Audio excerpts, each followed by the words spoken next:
2010 ഇംഗ്ലണ്ടിനോട് Ashes തോറ്റതിന് ശേഷമുള്ള ഓസ്ട്രേലിയയുടെ ഏറ്റവും മോശം ടീമാണിത്. എന്നാൽ 2010 ശേഷമുള്ള ഏറ്റവും മികച്ച ടീമുമായാണ് ഇംഗ്ലണ്ട് വരുന്നത്. ആഷസ് തുടങ്ങുന്നതിന് മുമ്പ് ഇംഗ്ലീഷ് മുൻ താരം സ്റ്റുവർട്ട് ബോർഡ് പറഞ്ഞ വാക്കുകളാണിത്. ആഷസ് 4-0 വിജയിക്കുമെന്ന ഡേവിഡ് വാർണറുടെ കോൺഫിഡൻസിലുള്ള മറുപടിയായാണ് സ്റ്റുവർട്ട് ബോർഡ് അന്ന് ഇങ്ങനെ പറഞ്ഞത്. ബ്രോഡിൻ്റേത് ഒറ്റപ്പെട്ട വാദമല്ല, ഒരു ക്ലോസ് ഫൈറ്റെങ്കിലും കൊടുക്കാതെ ഇംഗ്ലണ്ട് ഇക്കുറി തോൽക്കില്ല എന്നായിരുന്നു എല്ലാവരുടെയും വിലയിരുത്തൽ. എന്നാൽ എല്ലാ പ്രവചനങ്ങളും ഇതാ കാറ്റിൽ പറന്നിരിക്കുന്നു. ഓസ്ട്രേലിയക്കാർ ഒന്നും മറക്കാറില്ല, എതിരാളികളോട് ഒരു ദയവും സൂക്ഷിക്കാറുമില്ല. ഇന്നലെ അഡ്ലേഡ് ഓവലിൽ തുടർച്ചയായ 3-ാം ടെസ്റ്റിലും വിജയക്കൊടി പാറിച്ച് ഇംഗ്ലീഷുകാരെ കരയിപ്പിച്ച ശേഷം ഇതിനുള്ള മറുപടി അവർ നൽകുകയും ചെയ്തു. പരമ്പരയ്ക്ക് മുമ്പുള്ളതെല്ലാം മീഡിയ ക്രിയേറ്റ് ചെയ്ത ഹൈപ്പായിരുന്നു. ഞങ്ങളെ 15 വർഷത്തിനിടയിലെ ഏറ്റവും മോശം ടീമാണെന്നാണ് വിളിച്ചത്. എന്നിട്ടും 3-0 ജയിച്ചു നിൽക്കുക എന്നത് വല്ലാത്തൊരു സുഖമാണ്. മാർണസ് ലബ്ഷൻ കുത്തിക്കൊണ്ട് തന്നെയാണ് മറുപടി പറഞ്ഞത്. ആഷസ് തങ്ങളുടെ മണ്ണ് വിട്ട് എങ്ങോട്ടും പോകില്ലെന്ന് ഉറപ്പാക്കിയ ശേഷം ഓസീസ് മാധ്യമങ്ങൾ ഇംഗ്ലണ്ടിനെ കടിച്ചു കുടയുന്നതാണ് കണ്ടുകൊണ്ടിരിക്കുന്നത്.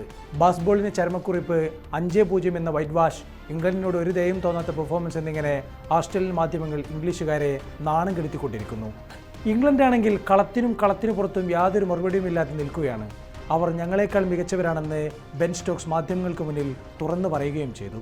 ക്യാപ്റ്റൻ പാറ്റ് കമിൻസ് ആദ്യ 2 ടെസ്റ്റിനുമില്ല. സ്ഥിരമായ ഓപ്പണിംഗ് പേരില്ല. ജോഷ് ഹേസൽവുഡും പരിക്കേറ്റ് പുറത്ത്. പരമ്പര തുടങ്ങിയതിന് ശേഷം സ്മിത്തിനും പരിക്കേറ്റു. മറുവശത്ത് ഇംഗ്ലണ്ടാണെങ്കിൽ ഫുൾ കോൺഫിഡൻസിൽ. ബാസ്ബോളിൽ ഉറപ്പും അലകടല് പോലെ എത്തിയ ബാർമി ആർമിയുടെ പിന്തുണയും. പക്ഷേ കളി തുടങ്ങിയതോടെ കഥയെല്ലാം മാറി.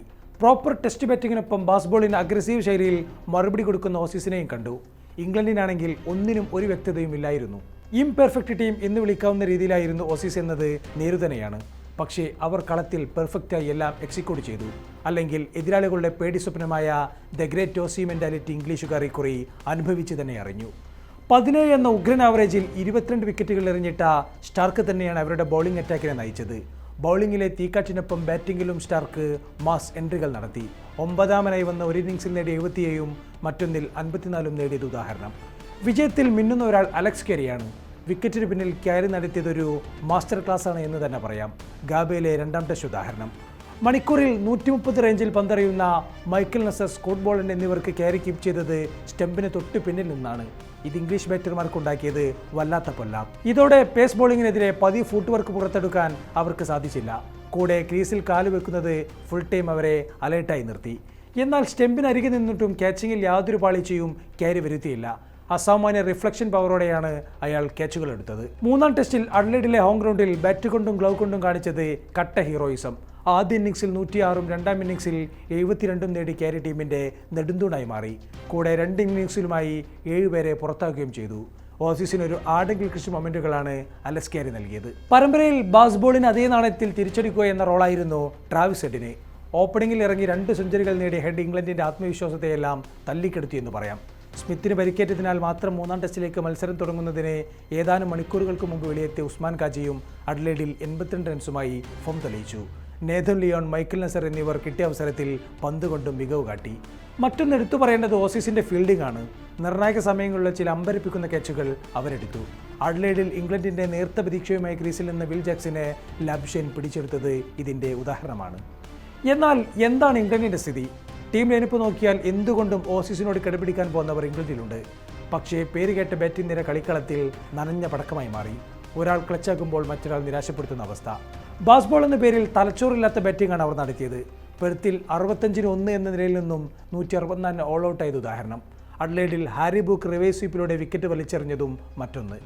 കൂടെ ഓസീസ് അസാമാന്യ മെന്റാലിറ്റി പ്രതിസന്ധികളെ തരണം ചെയ്തപ്പോൾ ഇംഗ്ലണ്ട് പതിവ് രീതിയിൽ പ്രഷർ വിളിച്ചു വരുത്തി.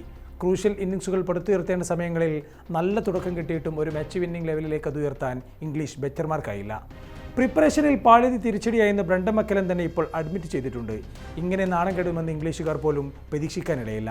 അനുകൂല സാഹചര്യമുണ്ടായിട്ടും അവസരം കളഞ്ഞു കുളിച്ചതുപോലെയാണ് ഇംഗ്ലണ്ട് സ്വയം വിലയിരുത്തുന്നത്. കൃത്യമായ പ്രിപ്പറേഷൻ ഇല്ലാതെയാണ് കളത്തിലിറങ്ങിയത് എന്ന വിമർശനവുമുണ്ട്. ജനുവരി 7, 2011 ഇംഗ്ലണ്ട് ഓസ്ട്രേലിയയിൽ ഏറ്റവും അവസാനമായി ഒരു ടെസ്റ്റ് വിജയിച്ചത് അന്നാണ്. അതായത് ഒരു ടെസ്റ്റിൽ വിജയിച്ചിട്ട് 15 വർഷത്തോടടുക്കുന്നു. പിന്നീട് പല ആശസ്സുകളിലായി 18 മത്സരങ്ങൾ ഇംഗ്ലണ്ട് ഓസ്ട്രേലിയയിൽ കളിച്ചു. അതിൽ 16 എണ്ണത്തിലും തോൽവി എന്ന മഹാനാണക്കേട്. 2 മത്സരങ്ങൾ സമനിലയാക്കിയതാണ് ഏറ്റവും മികച്ച പ്രകടനം. ഇന്ത്യ ഇതേ കാലയളവിൽ തന്നെ 2 തവണ ഓസ്ട്രേലിയൻ മണ്ണിൽ ബോർഡർ ഗവാസ്കർ ട്രോഫി നേടിയിട്ടുണ്ട് എന്നോർക്കണം. പോയ വർഷം പരമ്പര അടേറു വെച്ചെങ്കിലും പെർത്തിൽ നടന്ന ആദ്യ ടെസ്റ്റ് ഇന്ത്യക്ക് വിജയിക്കാനായിരുന്നു. പല ഓസീസ് താരങ്ങളും ആശിസിന് മുകളിൽ ബോർഡർ ഗവാസ്കർ ട്രോഫിയെ റേറ്റ് ചെയ്യുന്നതും അതുകൊണ്ടാണ്. ദക്ഷിണാഫ്രിക്കയും വിൻഡീസും വരെ ഓസ്ട്രേലിയയിൽ ടെസ്റ്റ് ജയിച്ചിട്ടുണ്ട് എന്നിടത്താണ് ഇംഗ്ലീഷുകാർ പരിഹാസ്യരായി മാറുന്നത്. ഡിസംബർ 26 ബോക്സിംഗ് ഡേയിൽ മെൽബണിൽ കളത്തിലിറങ്ങുമ്പോൾ ഈ നാണക്കേടെങ്കിലും തിരുത്തുക എന്നതാകും ഇംഗ്ലീഷുകാരുടെ ലക്ഷ്യം. കൂടെ ഓസി മെന്റാലിറ്റി ജയിക്കാൻ മീഡിയ പിന്തുണയും ബാർമി ആർമിയുടെ ഓരിടലും മാത്രം മതിയാകില്ലെന്ന വലിയ പാഠവും അവർക്കുണ്ട്. കുറ്റങ്ങളെല്ലാം ബാസ്ബോളിൽ ചാരുന്നതിലും അർത്ഥമില്ല. കാരണം ബാസ്ബോളിന് മുമ്പുള്ള ഫലത്തിലും വലിയ മാറ്റമൊന്നുമില്ല. തല ഉയർത്തി മടങ്ങുക എന്നത് മാത്രമാണ് ഇംഗ്ലീഷുകാർക്ക് ഇനി ചെയ്യാനുള്ളത്.